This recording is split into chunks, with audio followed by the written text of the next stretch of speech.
सूरदास के पद महाकवि जी सूरदास का जन्म कुछ लोगों के मतानुसार दिल्ली के पास सीही नामक गांव में हुआ था। कई लोगों का मानना है कि इनका जन्म मथुरा के पास रुकना या रेणुका क्षेत्र में हुआ था।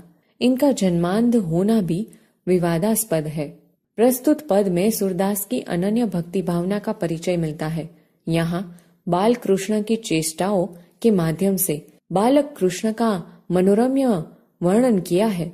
विनय तथा भक्ति। समझूती। पहली पंक्ति। मेरो मन अनत कहा सुख पावे, जैसे उड़ी जहाज को पंछी फिरी जहाज पर आवे। कमल नयन को छोड़ी महातम, और देव को ध्यावे। परम गंगा को छोड़ी पिया सौ दूर मति कुप खनावे। जी ही मधुकर अम्बुज रस चाख्यो, क्यों करिल फल भावे। सूरदास प्रभु काम धेनु तजी, छैरी कौन दुहावे। इस पंक्ति में सूरदास जी कहते हैं कि मेरा मन तो श्री कृष्ण बिना और कहीं सुख पाता ही नहीं है। जैसे जहाज का पंछी जहाज से उड़कर पुनः जहाज पर ही आता है, उसी तरह मेरा मन भी अन्य देवताओं के यहाँ से भटक कर फिर से श्री कृष्ण के चरणों में लौट आता है।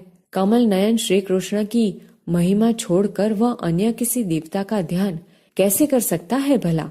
यदि कोई प्यासा व्यक्ति पवित्र गंगा जल को छोड़कर अपनी प्यास बुझाने के लिए कुआं खुदवाए तो उसे तो मूर्ख ही कहा जाएगा।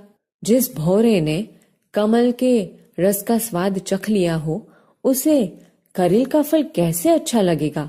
सूरदास जी कहते हैं कि मेरे प्रभु तो कामधेनु के समान है, उन्हें छोड़कर बकरी को कौन दूहेगा। दूसरी पंक्ति। शोभित कर नवनीत लिए, घुटुरुनी चलन रेणु तन मंडित, मुख दधि लेप किए। चारु कपोल लोल लोचन, गोरोचन तिलक दिए। लट लट कनी मनु मत, मधुप गन मादक मधु ही पिए। कठुला कंठ ब्रज के हरिनक, राजत रुचिर हिये। धन्य सुर एको पल इही सुख, का सत्कल्प जिए। इस पंक्ति में कवि कहते हैं कि हाथ में मक्खन लिए हुए बाल श्री कृष्ण अत्यंत सुंदर लग रहे हैं। वे घुटनों के बल चल रहे हैं।